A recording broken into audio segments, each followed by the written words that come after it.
specific risk. If the fund invests in a specific sector, the fund are vulnerable to factors associated with the particular sector it is invested in. Therefore, any material change associated with the sector, such as adverse development in political, economic, competition, and insurance coverage, may have an adverse impact to the value of the fund. The manager will take reasonable steps in ensuring the risk is managed by monitoring and determining effect asset allocation, adhering to the fund investment objective and investment restriction and limits, and escalating and reporting investment matter to the investment committee of the fund. Concentration risk.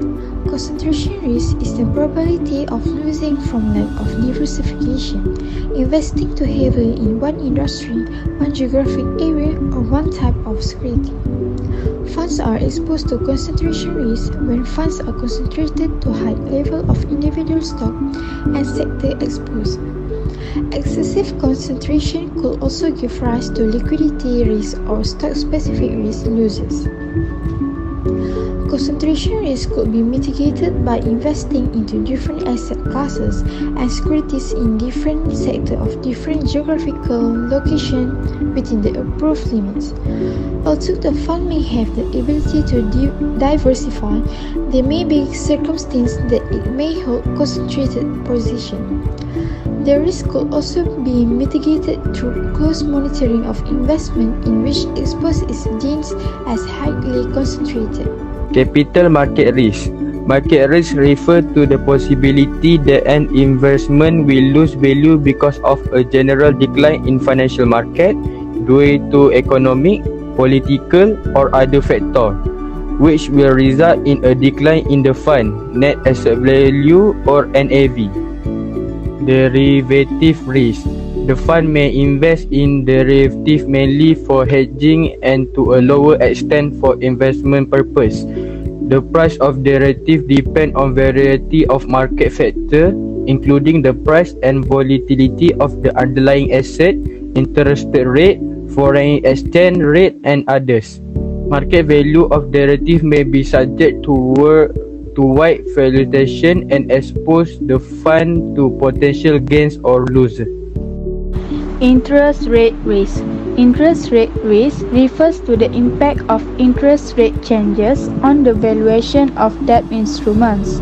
When interest rate rise, debt instrument price generally decline, and this may lower the market value of the fund's investment in debt instruments. The reverse may apply when interest rates fall. In order to mitigate interest rate risk, the manager will need to manage the debt portfolio taking into the account the coupon rate and time to maturity of the debt instruments. Security-specific risk. Price of particular stock may fluctuate in response to the circumstances affecting individual companies, such as adverse financial performance, news of a possible merger, or loss of key personnel of a company. Any adverse price movements of such stock will adversely affect the fund's NAV. The manager will manage the risk by investing in securities within the approved investment limits across asset classes and market sectors, so that the volatility of the value of the investment could be mitigated. It can also be mitigated through having robust and disciplined valuation methodologies and adequate portfolio combination. Next is public liability insurance. To begin with, public liability insurance, or also known as general liability insurance, is a form of business insurance that covers the cost of claims made by the public in connection with the business activities. The public liability insurance helps to cover the cost for personal injuries, loss or damage, and death. Public liability insurance scope of cover involves the term of bodily injury, property, third party, and legal expenses. First term is bodily injury. Bodily injury refers to specific kinds of harm done to the body after an accident, such as bruises, burns, cuts, fractured bones, and nerve damage. When an accident like this happens at the business premises, then the public liability insurance will help to cover the expenses. Second term is property. Land and interest in land are within the meaning of the word property. Nevertheless, it does not include copyright, patent right to the use of a trade name, and so on. Thus, liability incurred for infringement of copyright or patent right is outside of the scope and protection of the insurance. Likewise, no claim can be made under the insurance in respect of any liability of the tort of passing off. The third term is third party. Normally, a third party is a person other than the insured and his or her insurer. Let's say this type of incident happened in the company where one of your employees accidentally spills a coffee on a customer's designer purse. Your policy could help cover the cost of replacing the purse and any damaged contents. The last term is legal expenses. Legal expenses means the fees, costs, and expenses of any kind incurred by any person indemnified herein and its counsel in investigating, preparing for, defending against, or providing evidence, producing documents, or taking other action with respect to any threatened or asserted claim. With that, public liability insurance also covers the cost of hiring and paying an attorney to represent your business in a lawsuit. To summarize, investment company must consider to take public liability insurance. This is because public claims against the business can be costly, interrupting trading and impacting the health and reputation. Ensure you have suitable public liability insurance cover to mitigate against this fact. Assalamualaikum warahmatullahi wabarakatuh, and hello. Today I'm going to talk about business income coverage. Business income coverage is a type of property insurance policy which cover lost income and additional expenses when your business is shut down from a covered loss. Next, we have exclusions of business income coverage. Business income coverage doesn't cover property damage. There are events that are typically excluded from business income coverage. First, extreme weather events such as earthquakes, flood, and mudslides. Second, certain operating expenses such as marketing, insurance, and funds allocated for research and development. Third, epidemic diseases and viruses. Furthermore, there are also common costs and expenses covered under business income coverage such as mortgage and rent payments.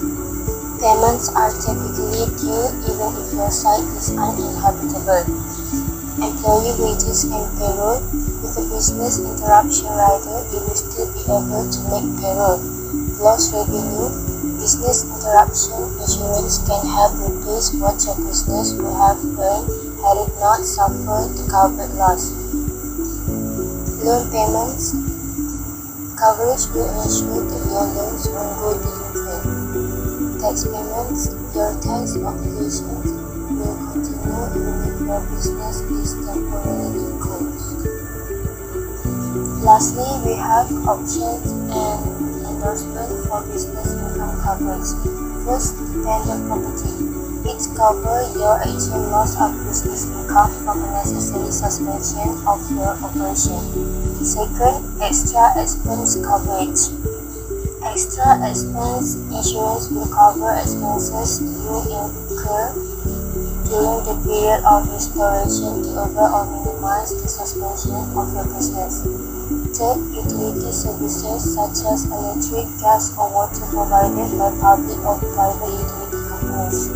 A utility services endorsement extends a business income coverage to apply to suspension of your operation caused by a disruption of basic utility services to your premises. Fourth, civil authority. Civil authority coverage extends business income coverage when a covered cause of loss causes damage to property other than your property, and a civil authority prohibits access to the area immediately surrounding the damage. Workers' compensation insurance. What is workers' compensation insurance?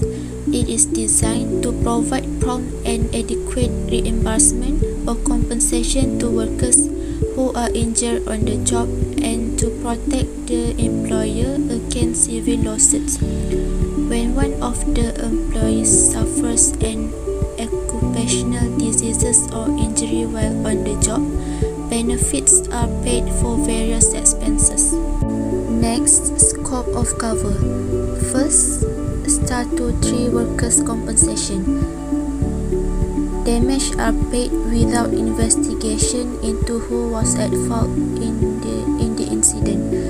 The expenses are covered regardless of whether or not the incident was due to negligence or wrongdoing by either party. Number 2 is employer's liability. Allows to injured workers to file a legal claim, a civil lawsuit against the employer for damages related to damages or injury directly sustained by the worker or may be felt due to third parties becoming affected due to the injury of the worker. For example, family members can sue for loss of services, love and affection, or loss of consortium. Next, how does workers' compensation insurance work? If one of employees get injured on the job or sick from their work, workers' compensation insurance can help them recover and turn to their job. They help promote your employees' safety and well-being, getting them to return to work as soon as possible. Help pay to train your employees for new roles if they can't return to their old roles. Lastly, penalties for not carrying this insurance. Consequences can be severe if a business opts to skip this policy. Hefty penalties or even a lien in the amount due to the employee under the policy can be placed by the state against the organization.